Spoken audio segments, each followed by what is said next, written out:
Di sini kita akan memperagakan ada iklan. Jadi iklan ini dari dibuat sampai berakhir lelangnya ya. Sistemnya di sini lelang proxy. Menu yang dipilih adalah menu lengkap ya. Menu lengkap. Jadi bisa dilelang. Penawar lain juga bisa langsung membeli barang atau menawar secara langsung. Jadi oke, sekarang pilih dulu kategorinya satu tempat tes ya. Ini kategori untuk mengetes. Jadi buat saja misalnya jumlah item 1, nilai awal lelang misalnya 1 juga. Harga cadangan di sini tidak dipakai ya. Saya akan memperagakan apa itu lelang proxy. Jadi di sini saya pasangkan aktifkan harga jual, diklik. Harga jual saya pasang 5.000 ya. Sekarang rentang harga nego saya centang juga, tetapi saya tidak isi. Jadi artinya penawar lain bebas memasukkan harga nego. Oke. Sekarang beralih ke kenaikan tawaran. Kenaikan penawaran ini saya pasang 1 ya. Jadi ini manual. Kita sebagai pemilik bisa mengesetnya sesuai dengan angka yang kita inginkan. Setiap kali orang menawar itu minimal misalnya di sini 1, berarti 1 rupiah. Jadi ingat poin pentingnya dimulai 1 rupiah dan kenaikan penawaran yang ditetapkan 1 rupiah. Juga dipasang opsi beli langsung 5.000 ya. Sekarang iklan sudah terpasang. Oke, sekarang belum ada penawar. Ini opsi yang kita pasang tadi. Sekarang opsi beli yang merah ini. Dan bagian oranye adalah opsi untuk menawar ya, tanpa batas. Pilihan bisa dinego, ini yang warna oranye ini. Ini artinya penawar lain bisa langsung menego langsung tanpa mengikuti lelang. Sekarang ini window dari pembeli 1 ya. Komputer pembeli 1. Sekarang pembeli 1 mencoba menawar 100 rupiah ya.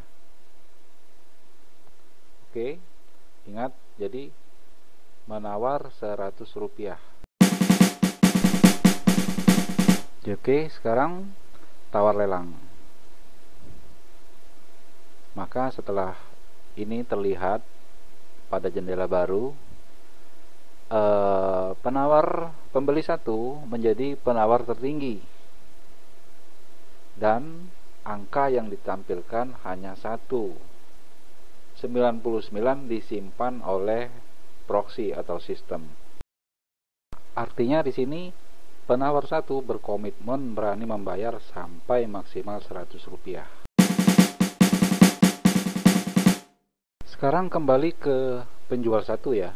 Sekarang penjual 1 melihat, karena dapat dari email, dapat notifikasi bahwa ada yang menawar barangnya. Dia bisa melihat tawaran tertinggi 100 ya dari pembeli 1. Tapi tawaran yang terpasang itu masih 1. Jadi jika terjadi penjualan, hanya 1 yang perlu dibayarkan oleh pembeli 1 jika lelang berakhir.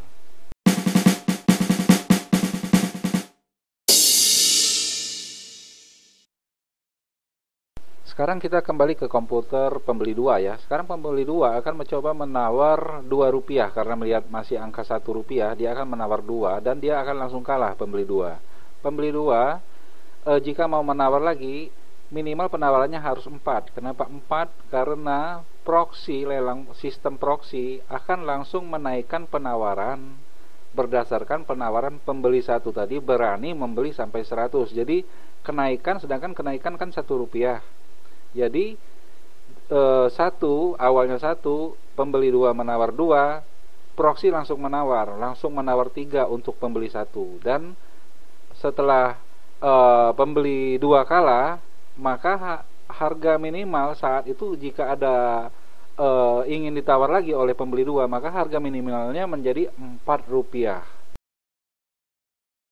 Jadi ingat, kenaikan kan ditetapkan 1 oleh pemilik barang. Jadi walaupun pembeli 2 menawar 20 rupiah, pembeli 1 tetap akan menang, tetapi nilai lelang menjadi 21 dan si pembeli 2 harus menawar ulang dengan nilai minimum 22. Jadi begitu seterusnya dan seterusnya sampai pembeli 1 sampai pembeli 2 melampaui nilai komitmen dari pembeli 1.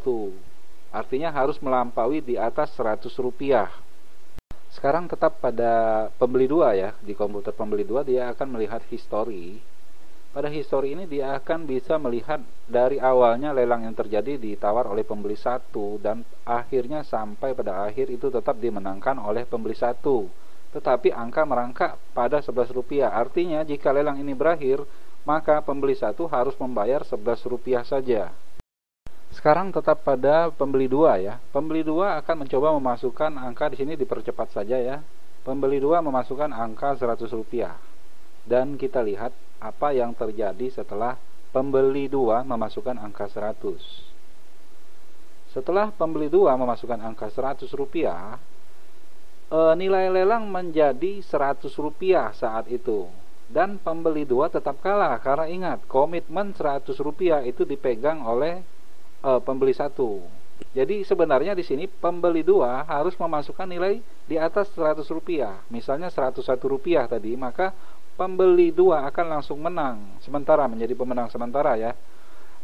Menjadi pemenang lelang sementara dan harga lelang merangkak menjadi 101. Tapi ini tidak, harga lelang tetap pada Rp100 sesuai komitmen dari pembeli 1.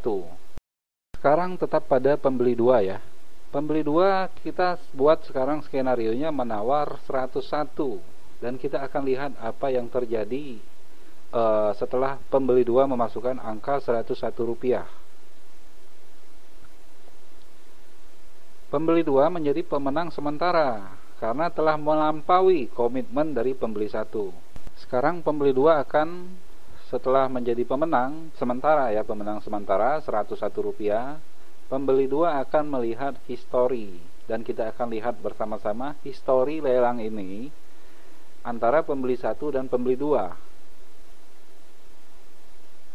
Oke, sekarang pembeli 2 mengklik history, maka pada history akan terlihat dari awal sampai akhir itu ada dari Rp11 ada lonjakan 100 karena pembeli 2 berani memasukkan angka Rp100 sebagai komitmen. Dan sekarang 101 dipegang oleh pembeli 2. Oke, jadi pada skenario ini kita buat contoh pembeli 2 memenangkan lelang dengan harga kemenangan yaitu harganya Rp123. Jadi sampai lelang ini berakhir, pembeli 2 memenangkan harga lelang Rp123 sampai lelang berakhir ya. Oke, demikian saja dulu penjelasan singkat mengenai lelang proxy. Terima kasih telah menonton video ini.